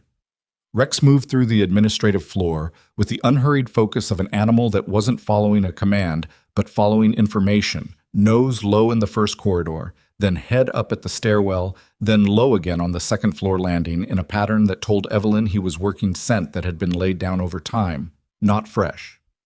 Whoever he was tracking had moved through this space before, recently, but not in the last hour. 3 agents moved with them. Okonkwo and Evelyn directly behind Rex, 2 agents fanned wide on the flanks, everyone quiet, everyone giving Rex the space to work without interference. Evelyn had done exactly 1 K9 operation in her Army service, a sweep for IEDs during a base perimeter check, and the thing she remembered most clearly was that the hardest part for most people was trusting the dog. The impulse to direct, to interpret, to impose human logic on what the animal was doing, it was almost irresistible. But the dog was working with information you didn't have, and the moment you tried to help was the moment you introduced noise into a signal you couldn't read. She kept pace and kept quiet and let Rex work. He took them to the second-floor physician's wing, the long corridor of private offices that housed senior medical staff, largely evacuated now, doors closed and locked. He passed Price's office without stopping, which told its own story. He moved to the far end of the corridor, past the last office, to a door that Evelyn had marked in her mental map of the building as a dictation and private consultation room, small, interior, no window, used by physicians who needed to make calls or record patient notes without being in the main office flow.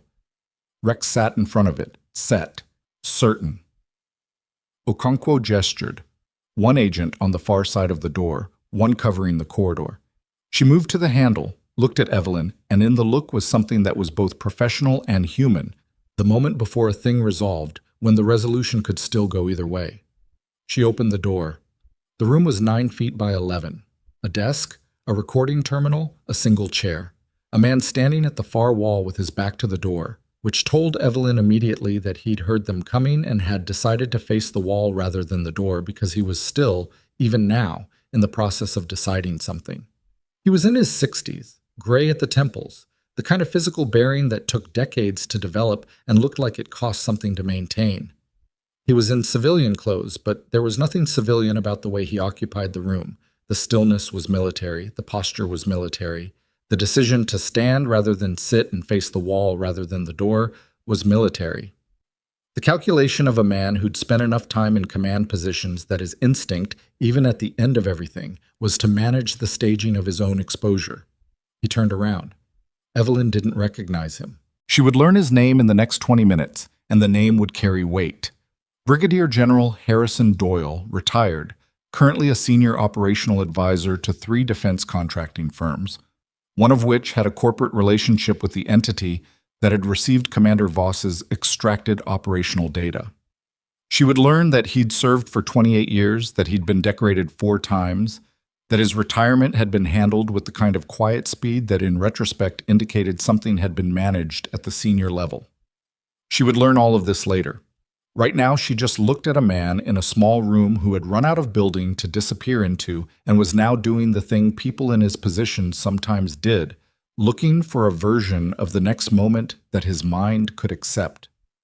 "General Doyle," Okonkwo said. He looked at her, then at Evelyn, then at Rex, sitting in the doorway with an attention that was not aggressive and not passive.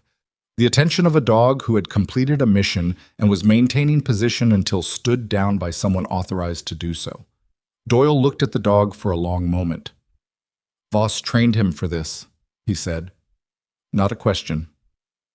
"Yes," Evelyn said. Something moved through Doyle's face that she couldn't fully name. Not remorse. It wasn't positioned right for remorse. More like the recognition of a thing he should have accounted for and hadn't. The professional's acknowledgement of a gap in the plan. He put his hands in front of him, wrists together. It wasn't surrender exactly. It was something more controlled than that, more deliberate. The gesture of a man who was going to manage how this looked, even if he couldn't manage what it meant. Okonkwo cuffed him and read him his rights in the flat, professional cadence of someone who'd done it many times and was doing it correctly rather than theatrically. Rex watched the whole thing without moving from the doorway. The processing of Harrison Doyle's arrest took the remainder of the afternoon and extended into the early evening, during which time Evelyn Carter sat in the commandeered conference room, drank 2 cups of coffee that someone produced from somewhere, answered questions from 3 different people in overlapping jurisdictions, and attempted to calibrate how she felt about a day that had started with her cardboard box and was ending with a retired general in federal custody and a K-9 unit asleep across her feet. Rex had finally fully released, not in the conference room, but in the corridor outside once Doyle was being transported and the tactical tension of the day had begun to decompress through the building. He'd done a full body shake, the kind dogs did to physically reset, and then he'd come back to Evelyn and pressed his whole side against her leg and stayed there, and she'd felt the weight of him settle into her hip like ballast, and hadn't moved away from it. Now he slept with his head on her right foot. She could feel his ribs expand and contract. Haas sat across from her. The warrants were through. The contractor arrests were underway in 2 other cities. The charge packages had been safely removed and were in evidence. The facility was moving through a structured re-entry process for essential personnel, and the floor-level administrative staff, the people who'd been filing paperwork and managing supply chains, and doing the daily maintenance work of a military hospital without any knowledge of what had been running underneath it, were starting to come back to a building that looked the same but had been fundamentally reorganized in a single day.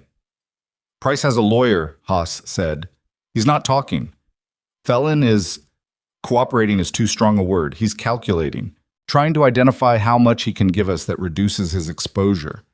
A pause. "Doyle hasn't said anything since the room." "He won't," Evelyn said. "Not right away.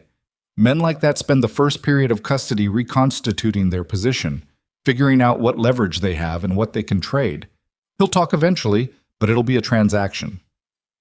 Haas looked at her with the faint expression of someone who was recalibrating a prior assessment. She was getting that look from more people today. She'd stopped finding it satisfying around the 3rd time, and had landed somewhere more complicated. Not resentment, exactly, but the awareness that being recognized after being dismissed had a particular texture that wasn't as clean as it looked from the outside. The evidence is solid regardless, Haas said. The communications, the financial records, the charges Forsyth placed, Price's movements on the night of Voss's death, which the recovered security footage now confirms. The loop was 42 minutes, not 18, and the footage preceding the loop shows Price entering Voss's room. We don't need Doyle to talk to build the case. He paused. We need him to talk to understand how deep the network goes. It'll go deeper, Evelyn said. Yes, it usually does. She looked at her coffee cup. What happens to the case against me? The suspension, the unauthorized record access. There is no case, Haas said. The suspension was retaliatory and procedurally irregular. The notation you made in the nursing record was within standard clinical documentation practice and triggered exactly the kind of review it was designed to trigger. He said it evenly, without particular emphasis, as if it were simply a factual correction. Your placement agency has been notified. The facility administrator, the actual one, not Thalen, has been briefed. Your credentials are restored as of this afternoon. She nodded. She'd expected something like this, the procedural reinstatement, the official correction of the record, and she found that what she felt about it was less than she'd thought she would. Not nothing, but the thing she'd spent the day actually doing had reorganized what mattered in a way that the badge and the paperwork couldn't quite reach. Commander Voss's family, she said. His official record, the cause of death. That process has started, Haas said. It won't be fast.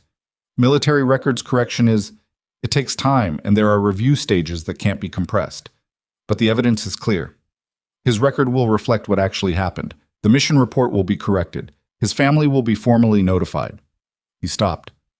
What he died doing. What he died doing was protecting information about people who'd sold the location of his team. What he died doing was refusing to let that disappear.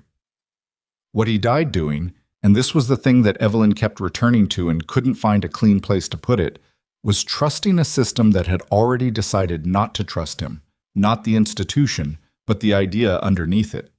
The idea that someone, eventually, would look at the thing he'd left and understand what it meant. He'd been right. It had just cost him everything first. Chiib. Dolores Hamby gave her formal statement to Haas's team at 4 in the afternoon in the same conference room while Evelyn waited in the corridor outside. Dolores came out after 40 minutes looking smaller than she had going in. Not diminished exactly, but compressed, the way people looked after they'd released something heavy they'd been carrying for too long. The weight was gone, but the body hadn't readjusted yet. She stopped when she saw Evelyn. "How are you doing?" she said. It came out tired and genuine, which was the best combination for that question. "I don't know yet," Evelyn said. "I'll find out when this stops moving." Dolores nodded like that made sense. "I told them everything. The night Voss died. The things I'd noticed before that. There were more things than I realized I'd been filing away." She looked at her hands. "I'd been telling myself I wasn't sure. But when I sat in there and started saying it out loud, I understood that I'd been sure for a while. I just hadn't been willing to pay the cost of being sure." Evelyn didn't say anything that would smooth that down. Some things should stay a little rough. "You were the one who said something," Dolores said. "You'd been here 3 weeks." "I'd had practice not fitting in," Evelyn said. "Makes it easier to say the thing that doesn't fit." Dolores almost smiled. It didn't quite make it, but the structure of it was there. "Price called me once, about a week before you arrived. Said he needed my help managing some documentation inconsistencies. He framed it as a clerical cleanup." She paused. "I didn't help him, but I didn't report the call either. I just let it sit there." "Did you tell them that?" "First thing." "Good," Evelyn said. It was the right word and the only word, and Dolores accepted it that way. They stood in the corridor together for a moment with the afternoon light coming through the windows at an angle that was starting to go golden, the hospital sounds beginning to normalize around them, carts moving, voices at regular volume, the building re-entering its own rhythms after a day that had interrupted them completely. "The dog," Dolores said, nodding at Rex, who had followed Evelyn into the corridor and was sitting at her heel in the precise manner of a dog who had decided she was where he was supposed to be. "He really ate today?" "Half a bar," Evelyn said. "But yes, that's something," Dolores said. And she meant it. The additional arrest came at 6:47 in the evening, and it came from a direction nobody in the building had been tracking because the direction had been established before the day started. The logistics coordinator at the defense contracting firm, a man named Paul Greer, 41, with 17 years in military procurement, had been placed under surveillance before Okonkwo's team arrived at Briarwood. The surveillance had been running for 9 days, long enough to establish patterns and identify communication channels, but not long enough to produce actionable evidence without the drive. The drive had changed that. When the warrant executed, Greer's office yielded a secondary encrypted device that he hadn't disposed of, which told Evelyn something about the psychology of people who committed this particular kind of crime. They held on to things, not for sentimentality, for insurance. The belief, persistent to the end, that the leverage they'd accumulated might still be useful, that the situation might still resolve in their direction if they had the right card available. Greer's device contained communications that weren't on Voss's drive, not because Voss hadn't known about them, but because they post-dated his death. 11 months of network activity that Voss had documented, and then 2 weeks of accelerated movement after his death as the network had tried to determine whether the drive existed, where it was, and how to eliminate it before anyone found it. Okonkwo walked Evelyn through the highlights at 8 in the evening because by that point Evelyn had been inside the situation long enough that excluding her from the picture felt, on Okonkwo's part, both logistically and ethically awkward. Doyle coordinated the initial recruitment, Okonkwo said. He had the contacts. Price from a previous assignment, Greer from his contracting relationships, the financial facilitator through a third party he'd used on a previous matter that we're now reviewing. Thelen was later. Thelen was brought in specifically when they needed reliable facility access to manage Voss. When they realized Voss had figured it out, Evelyn said, Voss identified the pattern approximately 4 months before his death. Based on the encoded files, he'd been collecting evidence for 3 of those months. Okonkwo's expression was neutral in the way of someone who had learned to hold certain information at professional distance. He knew he was in danger. He knew reporting through normal channels was compromised. He made choices about how to protect what he knew. He made the choices he had available, Evelyn said. Yes. A pause. Outside the conference room window, the parking structure lights had come on, and the black SUVs that had arrived that morning were being repositioned by agents who'd been on site for over 12 hours and were beginning to show it in small ways. Coffee cups, posture, the particular tiredness of people running on competence and adrenaline, with the adrenaline starting to metabolize. You said the case doesn't need Doyle's testimony, Evelyn said. The evidence is solid. The case doesn't. The network investigation does. What we have closes these actors. What we need to understand is whether there are more. Okonkwo turned from the window. Doyle's advisor relationships extend to 7 contracting firms. We need to know how many of those relationships were operational. You'll find out, Evelyn said, when the cost of not talking exceeds the cost of talking. That's the calculation. Rex stirred at Evelyn's feet. He'd been in a half-sleep for the past hour, not the deep sleep of a dog fully at rest, but the lighter register of an animal still on duty with the volume turned down, monitoring the room with half his attention while his body recovered.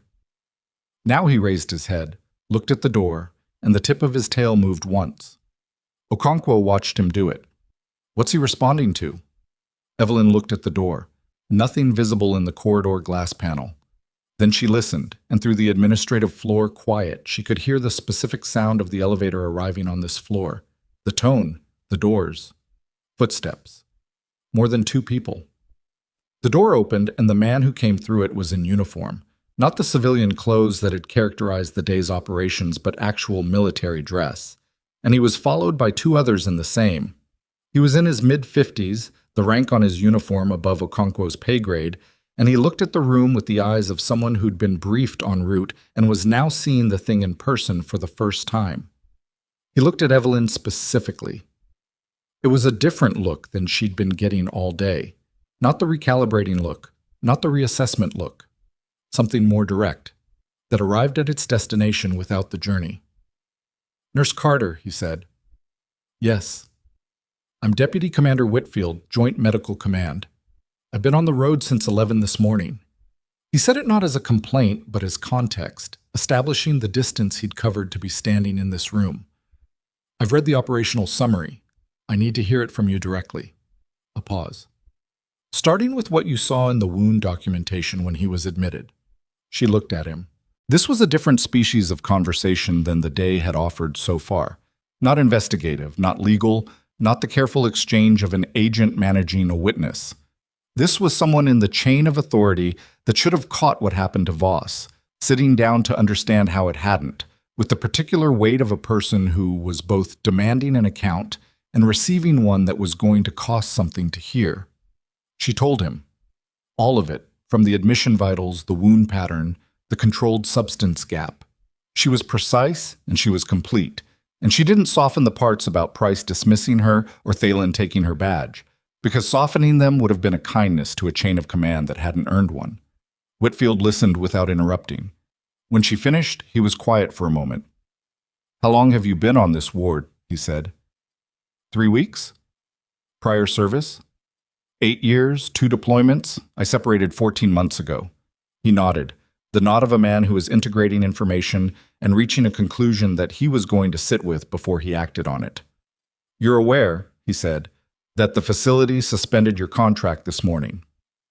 "Yes, I was there." Something crossed his face that was close to, but not quite, the movement of the muscles around the eye that indicated a kind of humor. "The suspension will be formally withdrawn and expunged from your record. That's already in motion." He paused. "I want to ask you something that isn't procedural. You don't have to answer." She waited. "When you filed that nursing notation," he said, "when you documented the discrepancy knowing it might cause problems, did you expect anything like this to come of it?" Evelyn thought about it honestly. "No. I expected to be ignored. But you filed it anyway." "It was true," she said. "What I'd observed was true. The documentation exists so that true things have somewhere to go. Whether they go anywhere from there..." She stopped. "That's not in my control. What I put in the chart is." Whitfield looked at her for a moment in a way that suggested the answer had landed somewhere specific in him. Then he looked at Rex, still watching the room from the floor beside Evelyn's chair. "The dog," he said. "He's been with you all day." "Yes." "He hasn't responded to me or my staff since we walked in." "No." "But he's fine with you." "He's been fine with me since the second day," Evelyn said. "I don't entirely understand why. I think Voss chose whoever Rex chose, and Rex chose me before either of us knew it mattered." Whitfield was quiet. He looked at Rex, and Rex looked back with the attentiveness of a dog who had evaluated this person and reached a verdict that he would not be overriding. "Commander Voss left a secondary file," Marsh said from across the room. Evelyn looked at her. Marsh had been running background processes on the drive for hours, and something in her voice had a quality that made the room pay attention. "Not in the encoded medical notation. In a separate sector I just finished decrypting." She looked at her tablet. "It's a video file." The room went quiet in the specific way rooms went quiet when something arrived that everyone understood was going to matter. "Play it," Whitfield said. Marsh connected the tablet to the room's display screen, and the image that came up was low quality, field camera, dim light, the specific resolution of something recorded on tactical equipment in a space that wasn't designed for recording. A man sitting on the edge of a hospital bed.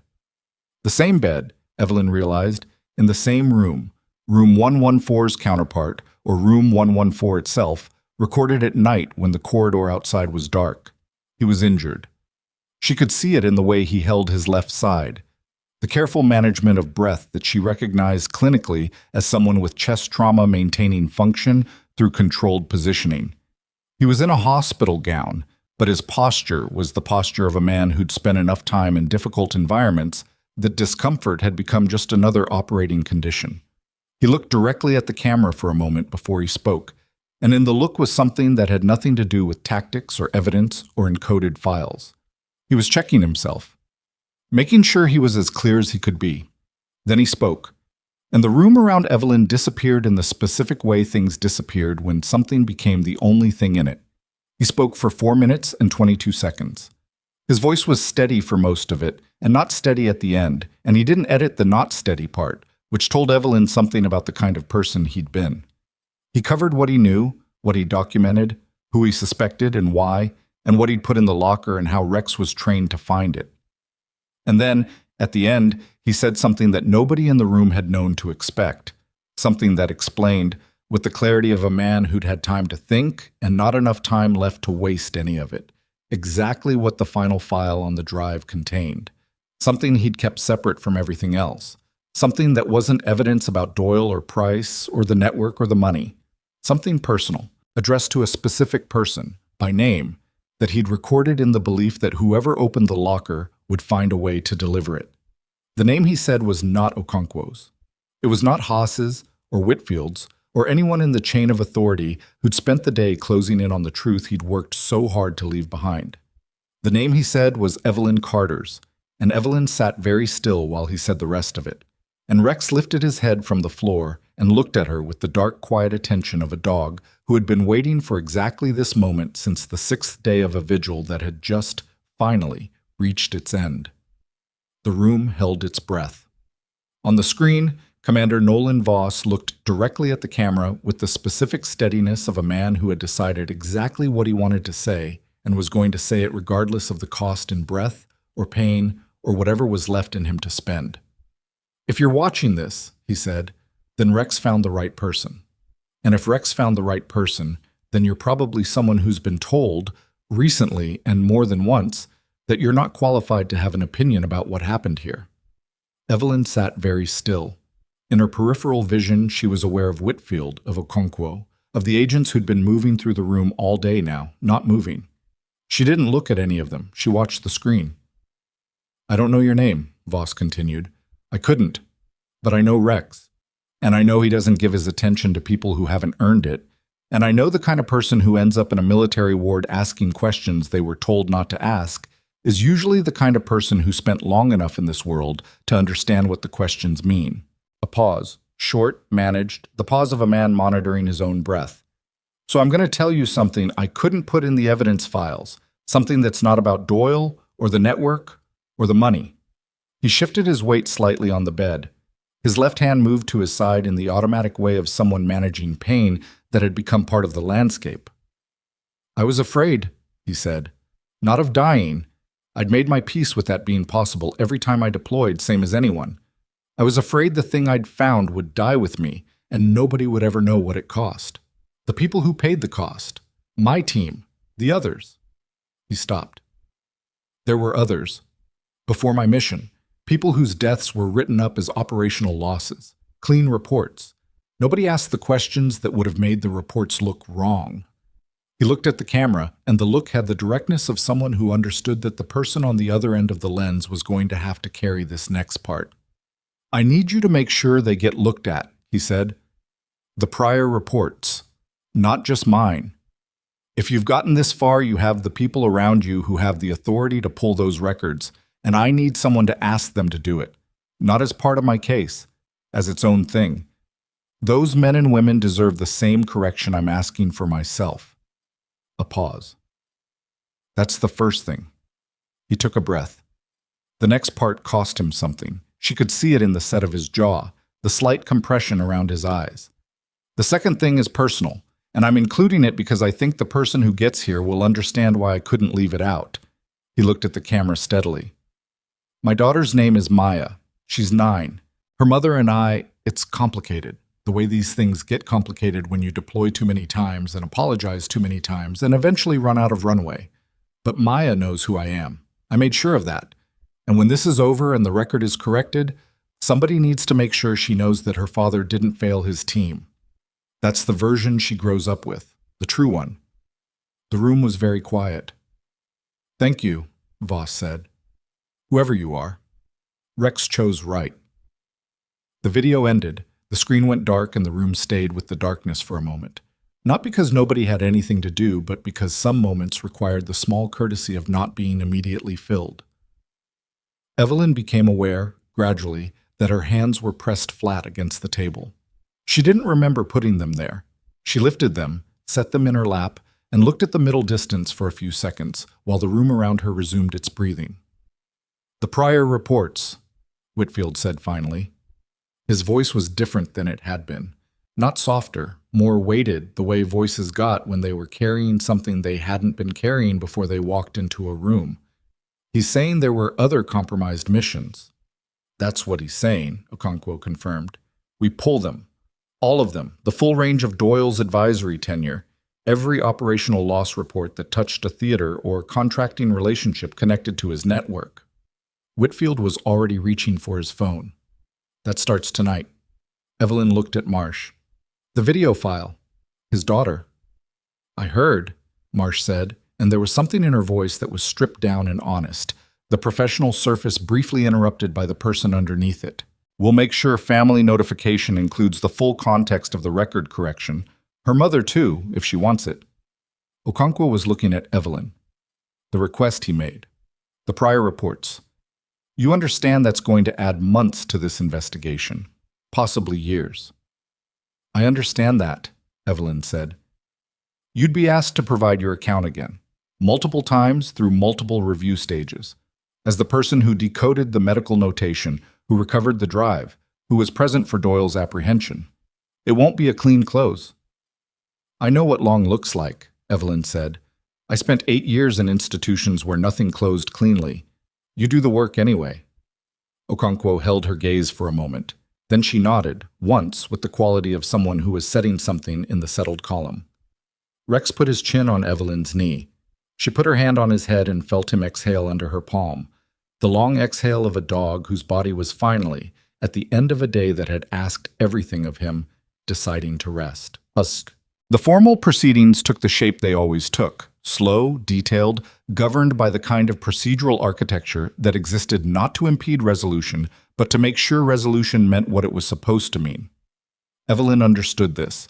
She'd worked inside institutions long enough to distinguish between bureaucracy as obstruction and bureaucracy as structure, and to find the second category, most of the time, worth the patience it demanded. The first of the public consequences came 9 days after Briarwood. Dr. Harlan Price lost his medical license in a proceeding that took less time than anyone expected, because the evidence was not ambiguous and his legal team, having reviewed it, advised a strategy of not contesting the factual record, only the characterization. The characterization held. The board's ruling was 3 sentences and took 4 minutes to read aloud. He was removed from the medical register, his hospital privileges permanently revoked, his professional memberships dissolved. He sat through it with the controlled stillness of a man who had decided that showing nothing was the last form of dignity available to him. It wasn't nothing, Evelyn thought, when she read the ruling. It was just what nothing had chosen to look like. Thelen's cooperation, his careful, transactional cooperation, had produced enough specificity about the financial routing to accelerate the case against the money transfer facilitator, a man named Warren Lusk, who'd been operating as a financial services consultant in 3 states, and who turned out, once his records were subpoenaed, to have a secondary set of accounts that contained the most comprehensive documentation of the network's fund movement that prosecutors could have asked for. Lusk had kept records the way anxious people kept records, exhaustively, in detail, as if the act of documentation would protect him from the thing the documentation described. It didn't protect him. It accelerated everything. Paul Greer at the defense contracting firm was the one who talked first and talked most, because Greer had spent 17 years in military procurement calculating odds, and he looked at the assembled evidence and made the same calculation he'd apparently always made. What was the play that minimized loss from where he currently stood? He gave names, timelines, transaction records, and 3 additional prior operational reports that cross-referenced with suspected compromised missions Voss had referenced only obliquely in his encoded files. The 3 additional reports meant 3 additional formal investigations. It meant families of soldiers listed as operational losses being contacted by military legal representatives and told that their cases were under review. It meant reopening things that had been filed and closed and left to sit for years in the institutional memory of a bureaucracy that had been told they were finished. It was not clean. It was not fast. But it moved, and it kept moving, and Evelyn watched it move from the outside after the first 3 weeks, because the inside of it was Haas's jurisdiction and Whitfield's command authority, and the careful machinery of military justice doing the thing it was designed to do when it wasn't being sabotaged by the people inside it. Harrison Doyle talked on day 17, not to prosecutors, to a judge, in a sealed session that Evelyn was not present for and didn't need to be because Doyle's attorney had finally done the math that Doyle himself had been running and arrived at the same answer from the legal direction. The indictment that followed listed 11 counts. Evelyn read the public summary and found that it was thorough and accurate and said everything that needed to be said in the stripped language of legal documents that were designed to be precise rather than felt. Doyle received the sentence 8 months later, 22 years, federal, no parole eligibility for the first 15. He walked into the courtroom for sentencing with the same controlled bearing he'd walked into every room with, and he walked out of it in restraints. And the bearing had the same quality it always had, which was the quality of a man who had confused controlling his appearance with controlling his situation for so long that he no longer understood they were different things. Price received 16 years. Felon, for cooperation and for occupying a more facilitative role, received 9 years with eligibility for reduction on continued cooperation. Greer, 11 years. Forsyth, 7, reduced from the initial charge range in exchange for complete disclosure of the charge package design and placement, information the military used to review security protocols at 6 facilities where similar access vulnerabilities were identified. Lusk, the financial facilitator, received 14 years, and the accounts that contained his meticulous records were seized in full, the funds within them identified and allocated toward the review process covering the additional compromised cases. None of these sentences felt triumphant to Evelyn when she read them. That wasn't a criticism of the outcomes. They were appropriate, grounded, legally sound, the result of months of careful work by people who'd done their jobs with integrity. It was just that justice, she'd found, almost never felt the way you thought it would when you were in the part of the story where you were waiting for it. It felt like completion, like a long-held structural tension finally releasing, like the difference between a wound that was healing and a wound that wasn't, not dramatic, not painless, but moving in the right direction. She'd take that.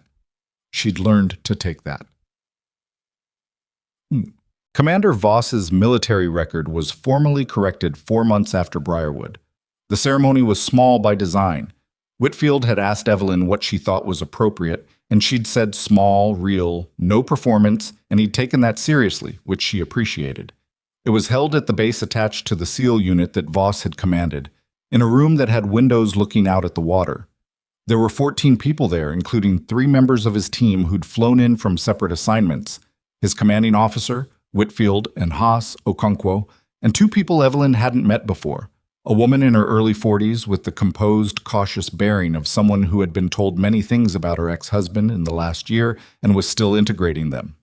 And a girl with dark eyes and her father's particular quality of stillness who sat through the whole ceremony with her hands folded in her lap and her chin level and did not cry until the moment they read his corrected citation aloud, and then cried the way 9-year-olds cried when they'd been holding something big, completely, without defense, with the kind of grief that was also something else, something that would take years to name, but that was already, underneath the loss, beginning to look like pride. Evelyn sat 3 seats away from Maya and didn't try to manage the distance. This wasn't her moment to be close to. She was here because Voss had asked someone to be here, and she was the someone, and that was enough. The citation was read by Whitfield in a voice that was doing the professional thing and mostly succeeding. It covered Voss's service record, his deployments, the correct account of his final mission, not the sanitized version, the actual version, with the specific clarity of a document that had been rewritten to contain the truth rather than to contain the official story. It named what he'd done. It named the cost. It did not use the word hero in the easy way that word got used, like a label that could be applied from the outside without knowing what the thing looked like from the inside. It used the word once, at the end, in a sentence that had been written carefully enough that the word held its weight. After the ceremony, Maya's mother, her name was Diane, came to Evelyn with the careful deliberateness of someone who had thought about this moment and prepared for it, and was still finding that preparation only got you so far. He knew your name, Diane said. He left a message with my name in it, Evelyn said. I don't know how he knew. I think he just needed to address it to someone. Diane looked at her for a moment. She asked me last week if you were going to come. I didn't know. I told her I didn't know. I'm glad I came. So is she, Diane paused. It's been a hard year, knowing something was wrong with the story she was being told and not being able to say what. Children know. They don't have the vocabulary for it, but they know. She straightened slightly. She knows the right story now. That's because of what you did. Evelyn wanted to say that it was Voss who'd done it, the encoding, the locker, Rex, the entire architecture of a dead man's plan. But she understood that was not entirely true, because architecture without someone to walk through it was just structure. She'd walked through it. That counted. He built something that worked, Evelyn said. I just read it right. Maya found her 20 minutes later as people were beginning to move toward the small reception area adjacent to the ceremony room. She appeared at Evelyn's elbow with the directness of a child who had decided to do a thing and was doing it. You were the nurse, Maya said. Yes. Rex liked you. He let me reach through the kennel on the second day, Evelyn said. I think that was him making a decision. Maya considered this.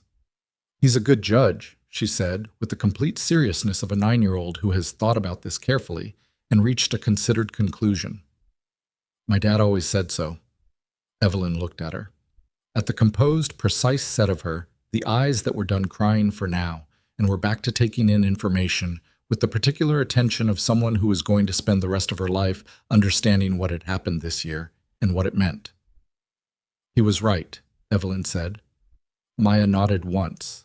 Then she went back to her mother, and Evelyn watched her go and felt something settle in her chest that was not closure. Closure was a clean thing, a finished thing, and nothing about this was finished, but something adjacent to it. The recognition that the thing she'd walked into 3 weeks ago without knowing what it was had ended the way it was supposed to end, not neatly, not without cost, but truly, in the direction of true. Rex was reassigned 3 weeks after the ceremony, and the reassignment was handled with more care than most bureaucratic decisions received, because enough people understood by then that the question of where Rex went next was not a paperwork question. Whitfield had called Evelyn about it, which was itself something. A deputy commander of Joint Medical Command calling a contract nurse to ask her opinion about a K9 unit's future placement. There's a formal process, he said. He'd normally be evaluated for reassignment to another handler or retired from service, depending on age and health indicators. He's 7, healthy, operationally capable. A pause. But the unit he came from wants to keep him, as they used the phrase ceremonial guardian, which isn't a formal designation, but they mean it seriously. He'd be with the team, housed on base, handler shared among the unit rather than assigned to one individual. That's what he needs, Evelyn said immediately. You're sure? He's a dog that needs a team. He lost his person. He doesn't need a new single handler who isn't Voss. He needs to belong somewhere that understands what Voss was. Whitfield was quiet for a moment. And you? After all of this, she'd thought about that. More than she'd expected to, and in direction she hadn't anticipated. The contract at Briarwood was dissolved, not in discipline, but because Briarwood was going to be under administrative review for months, and the staffing structure was being rebuilt from the ground up. Her placement agency had called with 3 other offers: good facilities, reasonable terms, the normal machinery of her normal life waiting to resume. She'd looked at the offers and felt something that wasn't quite reluctance.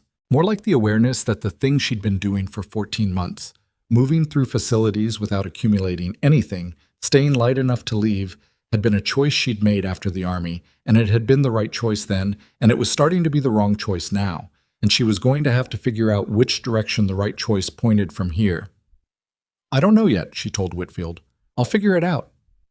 If it matters, he said with the carefulness of a man choosing his next words, the Joint Medical Command has a civilian consulting position in Combat Nursing Standards Review.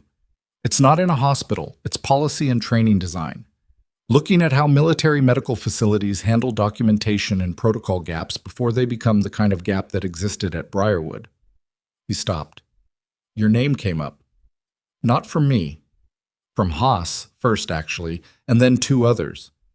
I'm not calling to recruit you. I'm calling because I thought you should know your name was in the conversation. Evelyn sat with that for a moment.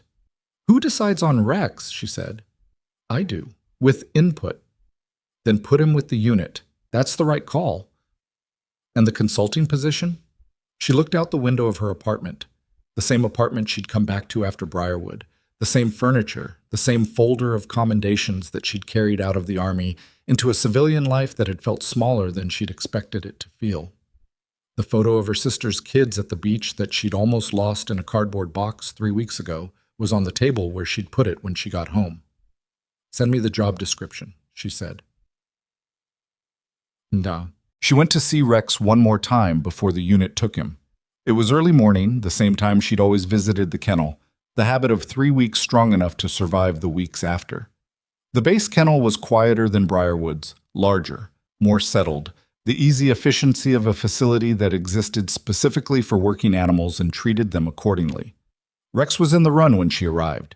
He saw her before she reached the gate and came to the fence with the full-body attention she'd come to know, not the desperate, grief-locked attention of the dog who'd pressed against a hospital bed for 6 days, but something lighter, present.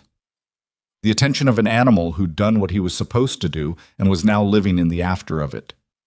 She went inside the run. He put his nose in her palm, the same gesture as the first day through the kennel slats, and she stood with him for a few minutes without any agenda, just there.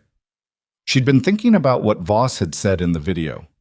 Rex chose right, and she'd been thinking about what that meant, not as a compliment, not as a verdict on her particular set of skills or her military background or her willingness to file a nursing notation that most people would have let sit, but as a statement about the kind of decision that gets made when all the official channels have been compromised, and the only thing left is the raw animal judgment of something that hasn't learned to perform.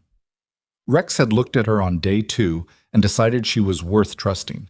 She hadn't done anything spectacular to earn it. She'd been present, consistent, honest in the limited way you could be honest with a dog, which was completely, because dogs didn't have a mechanism for anything else. She hadn't tried to be impressive. She'd just shown up, in a ward where she was already starting to feel the friction of not fitting, and reached her hand through the slats because an animal was in distress, and that was what she did. She thought about that for a long time afterward. About the things that got you trusted when trust had become a scarce resource. About the value, not romantic, not inspirational, just practical and real. Of the person who says the true thing in the chart even when they know nobody wants to read it. About the difference between the impressive performance of competence and the quiet, daily, unglamorous practice of it. One got you the promotion, the other got you found at the bottom of a situation that needed someone real. She'd spent 8 years in the army becoming the second kind of person, and then 14 months in civilian life wondering if it was the wrong kind. She'd filed a nursing notation. She'd followed a dog down a corridor. She'd read a code in fake medical records because she'd spent enough time in field hospitals to recognize the language. None of it had been heroic in the way heroism usually got described. It had been methodical and uncertain, and at several points, genuinely frightening. She'd made the decisions she made because the alternative was not making them, and she'd learned enough in enough places to know that not making a decision was also a decision, with its own consequences and its own weight. She gave Rex the last of the nutrition bar from her jacket pocket. She'd been carrying it around for days, she realized, and he took it carefully, with the deliberateness she recognized now as characteristic of him. Nothing casual in the way he did things, even eating. "You did your job," she said to him. He looked at her with the dark, quiet attention that had become as familiar to her as anything else in the past weeks. "I'll do mine," she said. She left him at the gate with the kennel tech and walked back to her car in the early light, and she thought about the job description that was sitting in her email, and the families who were now receiving correct information about what had happened to people they'd loved and buried with incomplete stories, and a 9-year-old girl who was growing up knowing the true version, and a system that had failed in the specific way systems failed when the wrong people understood how to work the gaps. And that was now, in the slow and imperfect way of real institutions run by imperfect people, closing those gaps. It wouldn't close all of them. It never did. There would always be someone who looked at a contract nurse with 3 weeks on the ward and saw a temp with opinions above her station. There would always be the prices, credentialed and protected and certain of their own architecture until the day it stopped holding. There would always be the cost of saying the true thing in environments that had organized themselves around not hearing it. But there would also always be the notation in the chart, the reach through the kennel slats, the moment where someone who'd been told they were background refused to act like it. Evelyn Carter drove out of the base in the early morning with Rex's last look still settling somewhere in her chest and the job description in her phone, and 8 years of things she'd learned in the hardest possible classrooms that turned out, in the end, to be exactly the education the situation had needed. She didn't feel vindicated. Vindication was a clean thing, and she'd stopped expecting clean. She felt true. To herself, to the work, to the specific version of the world where the quiet ones who kept showing up mattered more than the loud ones who never left. That was enough. More than enough. It was, in fact, everything.